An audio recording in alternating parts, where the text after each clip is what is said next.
Nama saya Gadis Febri Valentin dari kelas 11 IPA 6, Mapel Sejarah. Di sini saya akan menjelaskan sedikit tentang perang atau perlawanan yang ada di Indonesia. Yang pertama ada perlawanan rakyat Ternate, yang kedua ada perlawanan rakyat Aceh terhadap Portugis, yang ketiga ada perang Padri, yang keempat ada perlawanan Fatahillah, dan yang kelima ada perang Diponegoro.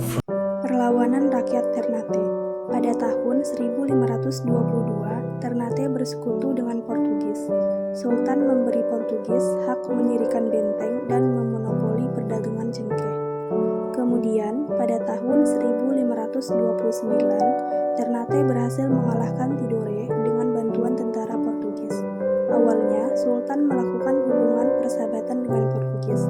Penandatanganan persahabatan pun dilaksanakan pada 1565. Namun kemudian, sikap kasar gubernur Portugis yang bernama Tritoa de Almeida membuat Sultan Kairun memutuskan untuk menyerang Portugis. Perlawanan Sultan Kairun dapat dipadamkan oleh Portugis pada 1570. Mereka menipu Sultan Kairun agar datang ke benteng Portugis. Sultan yang tidak menaruh curiga datang pada tanggal 28 Februari dan di sanalah ia ditikam oleh pengawal gubernur Portugis hingga wafat. Sultan Kairun digantikan Sultan Babullah dan ia melanjutkan perjuangan Kairun. Perlawanan rakyat Aceh terhadap Portugis. Sejarah perlawanan rakyat Aceh terhadap Portugis sudah terjadi sejak abad ke-14 Masehi.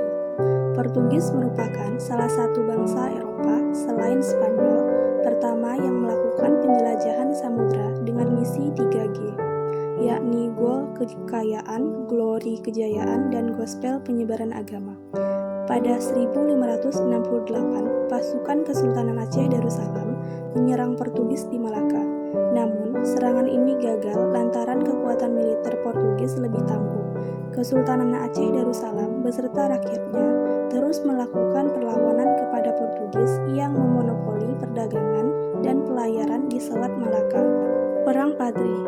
Perang Padri adalah peperangan yang berlangsung di Sumatera Barat dan sekitarnya, terutama di kawasan Kerajaan Pagaruyung dari tahun 1803 hingga 1838. Perang Padri dimulai dengan munculnya pertentangan sekelompok ulama yang dijuluki sebagai kaum Padri terhadap kebiasaan-kebiasaan tidak sesuai syariat Islam yang marak dilakukan oleh kaum adat di kawasan Kerajaan Pagaruyung dan sekitarnya.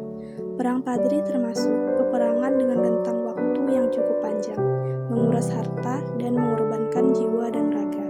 Perlawanan Fatahillah.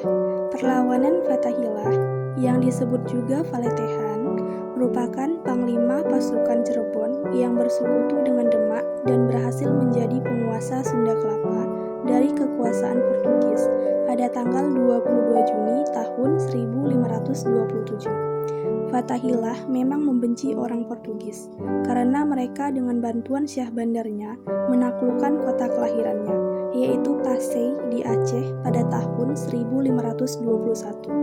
Fatahillah akhirnya berhasil menaklukkan pasukan Portugis. Fatahillah pun mengganti nama Sunda Kelapa menjadi Jayakarta. Setelah kemenangan itu, kemudian Fatahillah menikah dengan Ratu Ayu, putri Sunan Gunung Jati. Selain itu, Fatahillah pun menciptakan sifat perekonomian serta perdagangannya mengandung unsur-unsur Islam atau syariah Islamnya. Perang Diponegoro. Perang Diponegoro yang juga dikenal dengan sebutan Perang Jawa adalah perang besar dan berlangsung selama 5 tahun, 1825 sampai 1830 di Pulau Jawa, Hindia Belanda.